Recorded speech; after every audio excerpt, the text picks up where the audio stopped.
ॐ शिवाय नमः। ॐ महेश्वराय नमः। ॐ शम्भवे नमः। ॐ पिनाकिने नमः। ॐ शशिशेखराय नमः। ॐ वामदेवाय नमः। ॐ विरूपाक्षाय नमः। ॐ कपर्दिने नमः। ॐ नीललोहिताय नमः। ॐ शङ्कराय नमः। ॐ शूलपाणिने नमः। ॐ खड्वाङ्गिने नमः। ॐ विष्णुवल्लभाय नमः। ॐ शिपिविष्टाय नमः। ॐ अम्बिकानाथाय नमः। ॐ श्रीकण्ठाय नमः। ॐ भक्तवत्सलाय नमः। ॐ भवाय नमः। ॐ सर्वाय नमः। ॐ त्रिलोकेशाय नमः। ॐ शितिकण्ठाय नमः। ॐ शिवाप्रियाय नमः। ॐ उग्राय नमः। ॐ कपालिने नमः। ॐ कामारये नमः। ॐ अन्धकासुरसूदनाय नमः। ॐ गङ्गाधराय नमः। ॐ ललाटाक्षाय नमः। ॐ कालकालाय नमः। ॐ कृपानिधये नमः। ॐ भीमाय नमः। ॐ परशुहस्ताय नमः। ॐ मृगपाणये नमः। ॐ जटाधराय नमः। ॐ कैलासवासिने नमः। ॐ कवचिने नमः। ॐ कठोराय नमः। ॐ त्रिपुरान्तकाय नमः। ॐ वृषाङ्काय नमः। ॐ वृषभारूढाय नमः। ॐ भस्मोद्धूलितविग्रहाय नमः। ॐ सामप्रियाय नमः। ॐ स्वरमयाय नमः। ॐ त्रयीमूर्तये नमः। ॐ अनीश्वराय नमः। ॐ सर्वज्ञाय नमः। ॐ परमात्मने नमः। ॐ सोमसूर्याग्निलोचनाय नमः। ॐ हविषे नमः। ॐ यज्ञमयाय नमः। ॐ सोमाय नमः। ॐ पञ्चवक्त्राय नमः। ॐ सदाशिवाय नमः। ॐ विश्वेश्वराय नमः। ॐ वीरभद्राय नमः। ॐ गणनाथाय नमः। ॐ प्रजापतये नमः। ॐ हिरण्यरेतसे नमः। ॐ दुर्धशाय नमः। ॐ गिरिशाय नमः। ॐ गिरिशाय नमः। ॐ अन्धाय नमः। ॐ अनघाय नमः। ॐ भुजङ्गभूषणाय नमः। ॐ भर्गाय नमः। ॐ गिरिधन्विने नमः। ॐ गिरिप्रियाय नमः। ॐ कृत्तिवाससे नमः। ॐ पुरारातये नमः। ॐ भगवते नमः। ॐ प्रमथाधिपाय नमः। ॐ मृत्युञ्जयाय नमः। ॐ सूक्ष्मतनवे नमः। ॐ जगद्व्यापिने नमः। ॐ जगद्गुरवे नमः। ॐ व्योमकेशाय नमः। ॐ महासेनजनकाय नमः। ॐ चारुविक्रमाय नमः। ॐ रुद्राय नमः। ॐ भूतपतये नमः। ॐ स्थाणवे नमः। ॐ अहिर्बुध्न्याय नमः। ॐ दिगम्बराय नमः। ॐ अष्टमूर्तये नमः। ॐ अनेकात्मने नमः। ॐ सात्विकाय नमः। ॐ शुद्धविग्रहाय नमः। ॐ शाश्वताय नमः। ॐ खण्डपरशवे नमः। ॐ अजाय नमः। ॐ पाशविमोचकाय नमः।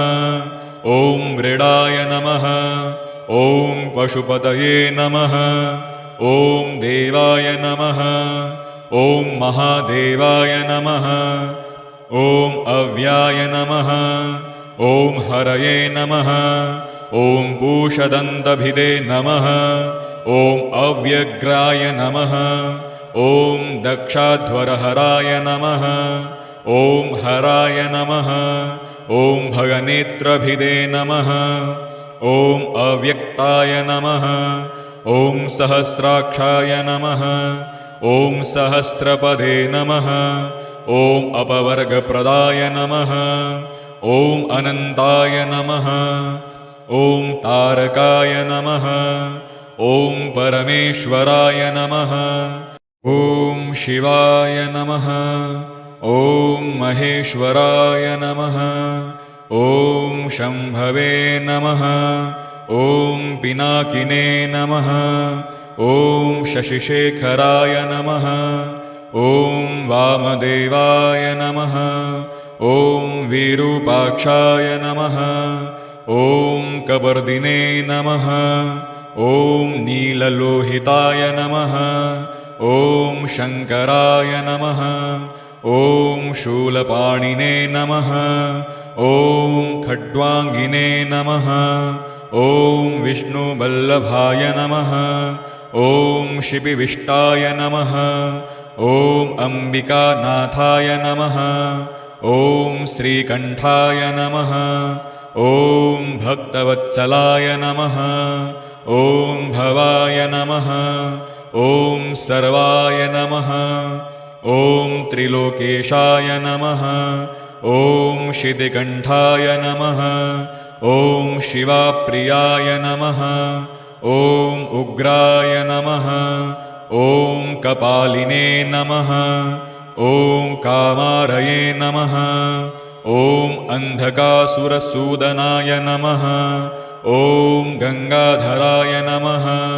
ॐ ललाटाक्षाय नमः ॐ कालकालाय नमः ॐ कृपानिधये नमः ॐ भीमाय नमः ॐ परशुहस्ताय नमः ॐ मृगपाणये नमः ॐ जटाधराय नमः ॐ कैलासवासिने नमः ॐ कवचिने नमः ॐ कठोराय नमः ॐ त्रिपुरान्तकाय नमः ॐ वृषाङ्काय नमः ॐ वृषभारूढाय नमः ॐ भस्मोद्धूलितविग्रहाय नमः ॐ सामप्रियाय नमः ॐ स्वरमयाय नमः ॐ त्रयीमूर्तये नमः ॐ अनीश्वराय नमः ॐ सर्वज्ञाय नमः ॐ परमात्मने नमः ॐ सोमसूर्याग्निलोचनाय नमः ॐ हविषे नमः ॐ यज्ञमयाय नमः ॐ सोमाय नमः ॐ पञ्चवक्त्राय नमः ॐ सदाशिवाय नमः ॐ विश्वेश्वराय नमः ॐ वीरभद्राय नमः ॐ गणनाथाय नमः ॐ प्रजापतये नमः ॐ हिरण्यरेतसे नमः ॐ दुर्धशाय नमः ॐ गिरिशाय नमः ॐ गिरिशाय नमः ॐ अन्धाय नमः ॐ अनघाय नमः ॐ भुजङ्गभूषणाय नमः ॐ भर्गाय नमः ॐ गिरिधन्विने नमः ॐ गिरिप्रियाय नमः ॐ कृत्तिवाससे नमः ॐ पुरारातये नमः ॐ भगवते नमः ॐ ब्रह्मथाधिपाय नमः ॐ मृत्युञ्जयाय नमः ॐ सूक्ष्मतनवे नमः ॐ जगद्वयापिने नमः ॐ जगद्गुरवे नमः ॐ व्योमकेशाय नमः ॐ महासेनजनकाय नमः ॐ चारुविक्रमाय नमः ॐ रुद्राय नमः ॐ भूतपतये नमः ॐ स्थाणवे नमः ॐ अहिर्बुध्न्याय नमः ॐ दिगम्बराय नमः ॐ अष्टमूर्तये नमः ॐ अनेकात्मने नमः। ॐ सात्विकाय नमः। ॐ शुद्धविग्रहाय नमः। ॐ शाश्वताय नमः। ॐ खण्डपरशवे नमः। ॐ अजाय नमः। ॐ पाशविमोचकाय नमः। ॐ मृडाय नमः। ॐ पशुपतये नमः।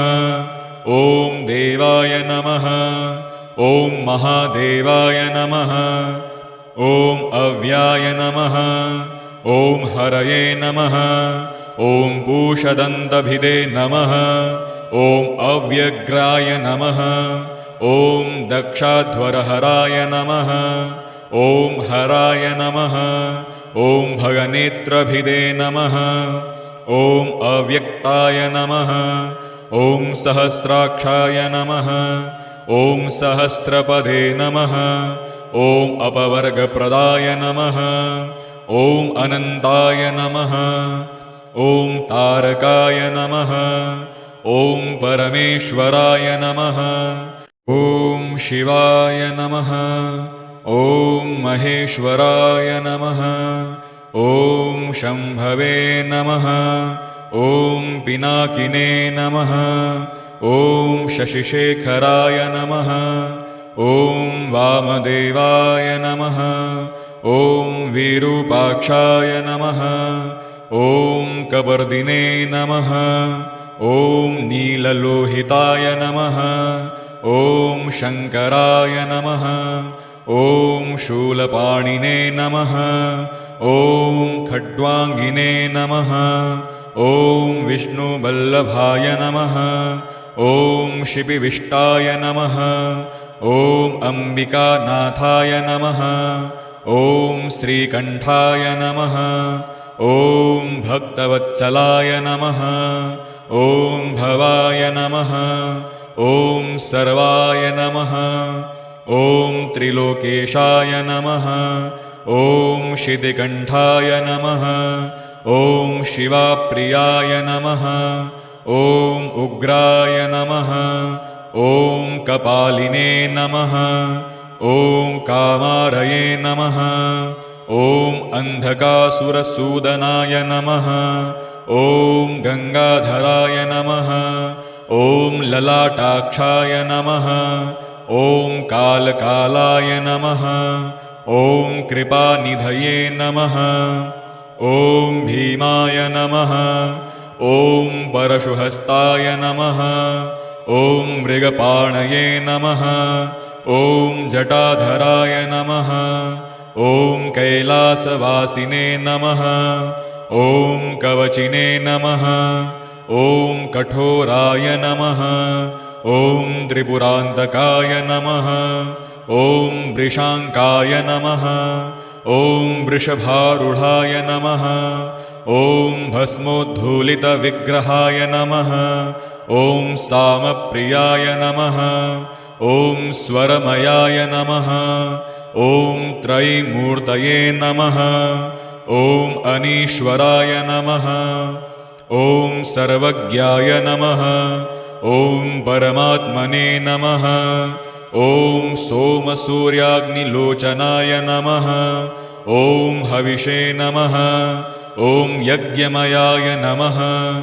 ॐ सोमाय नमः। ॐ पञ्चवक्त्राय नमः। ॐ सदाशिवाय नमः।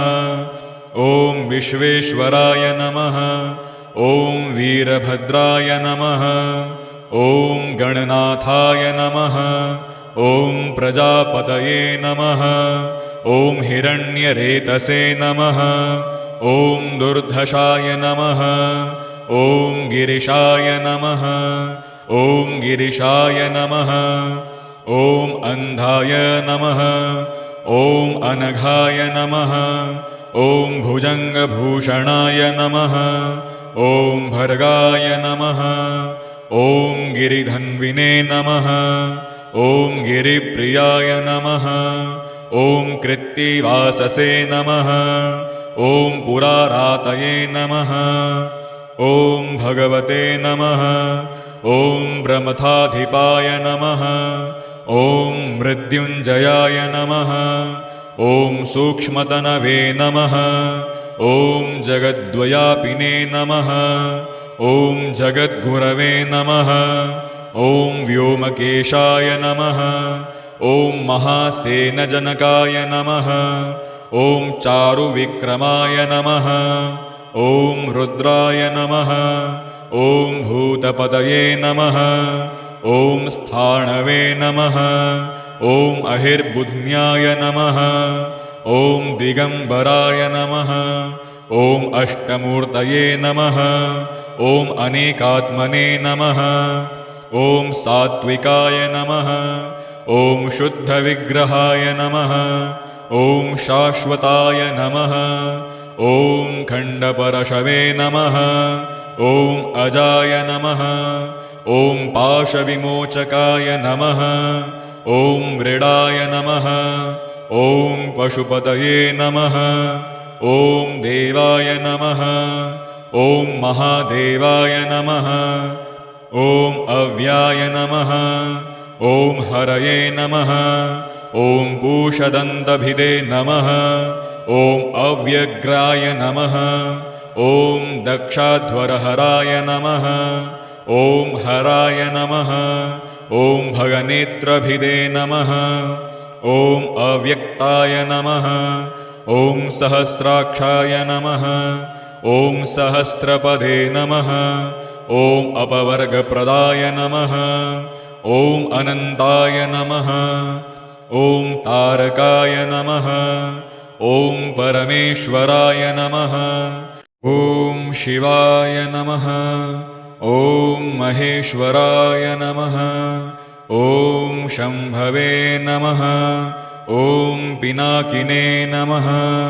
ॐ शशिशेखराय नमः ॐ वामदेवाय नमः ॐ विरूपाक्षाय नमः ॐ कपर्दिने नमः ॐ नीललोहिताय नमः ॐ शङ्कराय नमः ॐ शूलपाणिने नमः ॐ खड्वाङ्गिने नमः ॐ विष्णुवल्लभाय नमः ॐ शिपिविष्टाय नमः ॐ अम्बिकानाथाय नमः ॐ श्रीकण्ठाय नमः ॐ भक्तवत्सलाय नमः ॐ भवाय नमः ॐ सर्वाय नमः ॐ त्रिलोकेशाय नमः ॐ शितिकण्ठाय नमः ॐ शिवाप्रियाय नमः ॐ उग्राय नमः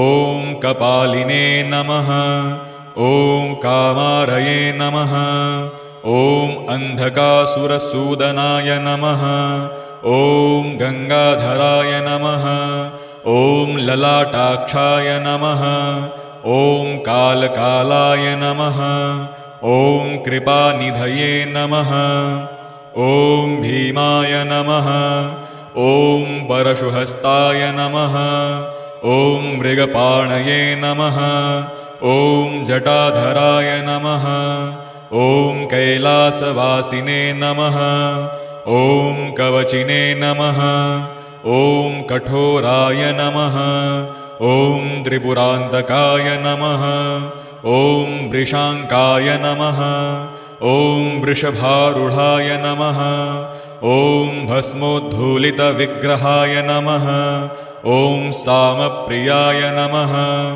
ॐ स्वरमयाय नमः ॐ त्रयीमूर्तये नमः ॐ अनीश्वराय नमः ॐ सर्वज्ञाय नमः ॐ परमात्मने नमः ॐ सोमसूर्याग्निलोचनाय नमः ॐ हविषे नमः ॐ यज्ञमयाय नमः ॐ सोमाय नमः ॐ पञ्चवक्त्राय नमः ॐ सदाशिवाय नमः ॐ विश्वेश्वराय नमः ॐ वीरभद्राय नमः ॐ गणनाथाय नमः ॐ प्रजापतये नमः ॐ हिरण्यरेतसे नमः ॐ दुर्धशाय नमः ॐ गिरिशाय नमः ॐ गिरिशाय नमः ॐ अन्धाय नमः ॐ अनघाय नमः ॐ भुजङ्गभूषणाय नमः ॐ भर्गाय नमः ॐ गिरिधन्विने नमः ॐ गिरिप्रियाय नमः ॐ कृत्तिवाससे नमः ॐ पुरारातये नमः ॐ भगवते नमः ॐ ब्रह्मथाधिपाय नमः ॐ मृत्युञ्जयाय नमः ॐ सूक्ष्मतनवे नमः ॐ जगद्व्यापिने नमः ॐ जगद्गुरवे नमः ॐ व्योमकेशाय नमः ॐ महासेनजनकाय नमः ॐ चारुविक्रमाय नमः ॐ रुद्राय नमः ॐ भूतपतये नमः ॐ स्थाणवे नमः ॐ अहिर्बुध्न्याय नमः ॐ दिगम्बराय नमः ॐ अष्टमूर्तये नमः ॐ अनेकात्मने नमः ॐ सात्विकाय नमः ॐ शुद्धविग्रहाय नमः ॐ शाश्वताय नमः ॐ खण्डपरशवे नमः ॐ अजाय नमः ॐ पाशविमोचकाय नमः ॐ मृडाय नमः ॐ पशुपतये नमः ॐ देवाय नमः ॐ महादेवाय नमः ॐ अव्याय नमः ॐ हरये नमः ॐ पूषदन्तभिदे नमः ॐ अव्यग्राय नमः ॐ दक्षाध्वरहराय नमः ॐ हराय नमः ॐ भगनेत्रभिदे नमः ॐ अव्यक्ताय नमः ॐ सहस्राक्षाय नमः ॐ सहस्रपदे नमः ॐ अपवर्गप्रदाय नमः ॐ अनन्ताय नमः ॐ तारकाय नमः ॐ परमेश्वराय नमः ॐ शिवाय नमः ॐ महेश्वराय नमः ॐ शम्भवे नमः ॐ पिनाकिने नमः ॐ शशिशेखराय नमः ॐ वामदेवाय नमः ॐ विरूपाक्षाय नमः ॐ कपर्दिने नमः ॐ नीललोहिताय नमः ॐ शङ्कराय नमः ॐ शूलपाणिने नमः ॐ खड्वाङ्गिने नमः ॐ विष्णुवल्लभाय नमः ॐ शिपिविष्टाय नमः ॐ अम्बिकानाथाय नमः ॐ श्रीकण्ठाय नमः ॐ भक्तवत्सलाय नमः ॐ भवाय नमः ॐ सर्वाय नमः ॐ त्रिलोकेशाय नमः ॐ शितिकण्ठाय नमः ॐ शिवाप्रियाय नमः ॐ उग्राय नमः ॐ कपालिने नमः ॐ कामारये नमः ॐ अन्धकासुरसूदनाय नमः ॐ गङ्गाधराय नमः ॐ ललाटाक्षाय नमः ॐ कालकालाय नमः ॐ कृपानिधये नमः ॐ भीमाय नमः ॐ परशुहस्ताय नमः ॐ मृगपाणये नमः ॐ जटाधराय नमः ॐ कैलासवासिने नमः ॐ कवचिने नमः ॐ कठोराय नमः ॐ त्रिपुरान्तकाय नमः ॐ वृषाङ्काय नमः ॐ वृषभारूढाय नमः ॐ भस्मोद्धूलितविग्रहाय नमः ॐ सामप्रियाय नमः ॐ स्वरमयाय नमः ॐ त्रयीमूर्तये नमः ॐ अनीश्वराय नमः ॐ सर्वज्ञाय नमः ॐ परमात्मने नमः ॐ सोमसूर्याग्निलोचनाय नमः ॐ हविषे नमः ॐ यज्ञमयाय नमः ॐ सोमाय नमः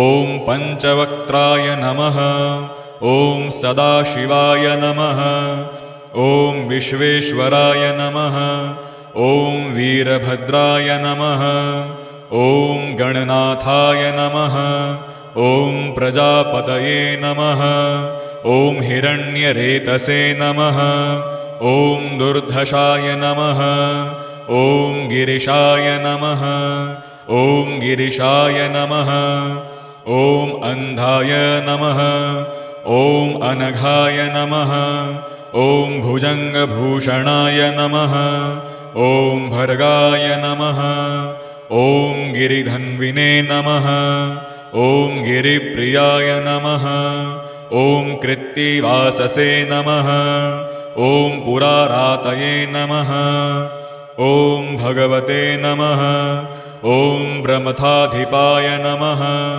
ॐ मृत्युञ्जयाय नमः ॐ सूक्ष्मतनवे नमः ॐ जगद्व्यापिने नमः ॐ जगद्गुरवे नमः ॐ व्योमकेशाय नमः ॐ महासेनजनकाय नमः ॐ चारुविक्रमाय नमः ॐ रुद्राय नमः ॐ भूतपतये नमः ॐ स्थाणवे नमः ॐ अहिर्बुध्न्याय नमः ॐ दिगम्बराय नमः ॐ अष्टमूर्तये नमः ॐ अनेकात्मने नमः ॐ सात्विकाय नमः ॐ शुद्धविग्रहाय नमः ॐ शाश्वताय नमः ॐ खण्डपरशवे नमः ॐ अजाय नमः ॐ पाशविमोचकाय नमः ॐ मृडाय नमः ॐ पशुपतये नमः ॐ देवाय नमः ॐ महादेवाय नमः ॐ अव्याय नमः ॐ हरये नमः ॐ पूषदन्तभिदे नमः ॐ अव्यग्राय नमः ॐ दक्षाध्वरहराय नमः ॐ हराय नमः ॐ भगनेत्रभिदे नमः ॐ अव्यक्ताय नमः ॐ सहस्राक्षाय नमः ॐ सहस्रपदे नमः ॐ अपवर्गप्रदाय नमः ॐ अनन्ताय नमः ॐ तारकाय नमः ॐ परमेश्वराय नमः।